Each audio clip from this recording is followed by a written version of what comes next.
Տիկին Մաթևոսյան ըստ էության Ռուբեն Մելիքյանը ահազանգ հնչեցրեց, ինչ է կարծում, ինչու ձեր բարձրացրած հարցը ձայնը տեղ չի հասնում դեռևս։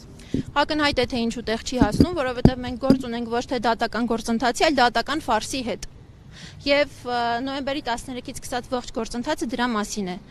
Մեկ արարով չի հաստատվել դա, 2-3 արարով չի հաստատվել դա ամեն օր է հաստատվել։ Որ գործ ունենք ոչ թե իրավական գործընթացի, ոչ թե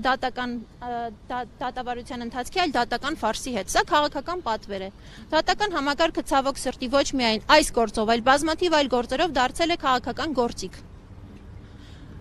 Կալանքները դատարաններում դարձել են պատժիչ գործողություններ ընդդեմ քաղաքական ընդդիմախոսների։ Կալանքն այլևս ոչ թե հանցագործներին համար պատասխան ազատությունը սահմանափակող մեխանիզմ է, այլ պատժիչ գործողություն է նրանց նկատմամբ։ Մենք գործ ունենք այս գործընթացի հետ, ինչի հետ համակերպվել ոչ մենք, ոչ Նարեկ Սամսոնյանը, ոչ էլ վստահ եմ Վազգեն Սաղաթելյանը չենք պատրաստվում համակերպվել։ Ակցիաների ժամանակ մի քանի նամակ փոխանցեցիք, պատասխան ստացել եք։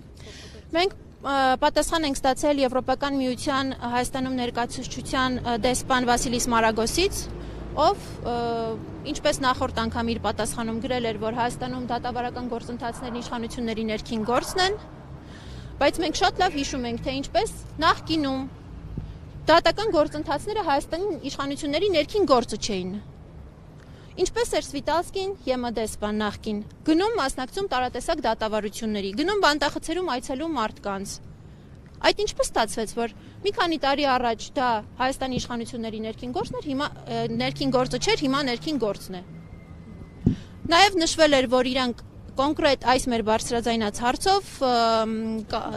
կապի մեջ են Մարդու իրավունքների պաշտպանի գրասենյակի հետ։ Ասեմ, որ մենք չենք դիմել Մարդու իրավունքների պաշտպանին, որովհետև համարում ենք, որ Մարդու իրավունքների պաշտպանը վաղուց չի սպասարկում Հայաստանում Մարդու իրավունքների Հայաստանի քաղաքացիների իրավունքները, այլ զբաղված է Նիկոլ Փաշինյանի իրավունքների պաշտպանությամբ։ Մենք չգիտենք ինքը ինչ է փոխանցում ԵՄ դեսպանին եւ եվրոպական մնացած պետությունների դեսպանություններին կամ միջազգային այլ կազմակերպություններին։ Մենք ոչ էլ ցանկանում ենք իմանալ։ Մենք այն ինչ համարում ենք ճիշտ եւ արդար բարձրաձայնում ենք եւ մենք մեր նամակում մանրամասն շարադրում ենք, թե ինչ է տեղի ունեցել այս ամբողջ դատական նախաքննական ընթացքում։ Այսօր բարձրագույն դատական խորհրդի դիմաց եք, կարծում եք, որ բարձրագույն դատական խորհուրդն է այս նկարներում պատկերված դատավորների վրա ազդեցություն ունենալու, թե ուղղակի չի կարողանում պատշաճ կերպով պաշտպանել, որպեսզի իրենք անկախ լինեն։ Ինչն է ձեր պահանջը հենց Բարձրագույն դատական խորհուրդը Հայաստանի Հանրապետությունում ըստ իր գործառույթների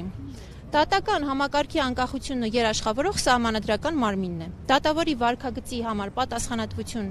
պատասխանատու մարմինն է։ Մենք ակնկալում ենք, որ իրենք ապահովեն համապատասխան միջավայր, որպեսզի դատավորները կարողանան գործել անկախ, որպեսզի դատավորները կաշկանդված չլինեն իրենց վրա առկա տարատեսակ քրեական գործերով, օրինակ,